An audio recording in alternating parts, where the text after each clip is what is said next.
trapped between a ruthless army and the vast, unyielding sea. Freedom seemed utterly impossible.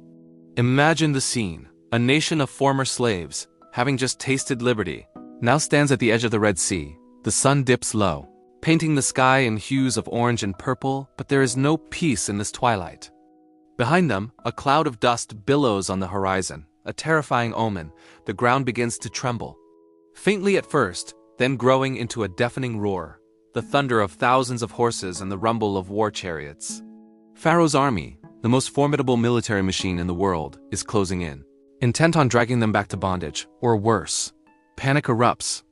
Cries of despair and fear rip through the air. People clutch their children, their faces etched with terror. They turn on their leader, Moses, their voices laced with accusation and regret.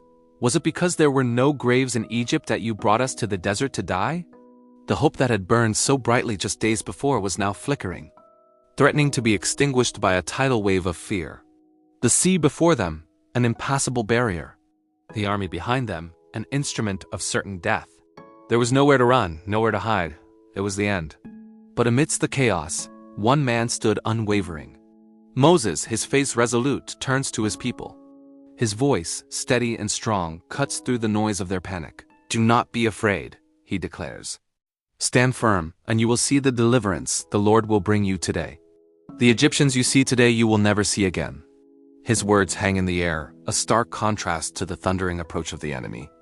He turns toward the sea and, as instructed by God, raises his staff. As his arm extends over the churning water, a powerful east wind begins to howl. It's not a normal wind. It's a force of nature unleashed, a divine breath that whips the sea into a frenzy. All through the night, the wind blows with supernatural strength. Then, the impossible begins to happen. They rise up, piling into two colossal shimmering walls on either side. Between them, the seabed emerges, not as wet mud, but as dry, solid ground, a pathway cutting straight through the heart of the sea.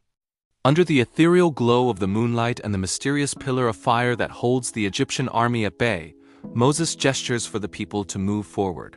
Hesitantly at first, then with growing courage, they step onto the seabed. Families walk between the towering walls of water, the sheer scale of the miracle leaving them breathless. Children, wide-eyed with wonder, reach out to touch the liquid walls, pulling their hands back as fish swim past, suspended in their aquatic prison. The sounds of their own footsteps echo in the surreal canyon of water, a testament to their impossible journey. As the last of the Israelites reaches the other side, with a cry of fury, Pharaoh orders his chariots to charge into the seabed in pursuit. They believe they have their prey cornered. But as the sun begins to rise, casting its first golden rays over the horizon, Moses, now safely on the far shore, once again stretches his hand out over the sea. In a breathtaking, cataclysmic moment, the miracle reverses. The walls of water lose their form. With the force of a collapsing mountain, they crash down, a roaring, swirling vortex of liquid fury. The might of Pharaoh's army, his chariots, his horsemen, his pride all are consumed in an instant. The sea returns to its full strength, and where an army once charged, there is only the calm, unbroken surface of the water. On the shore, the Israelites stand in stunned silence.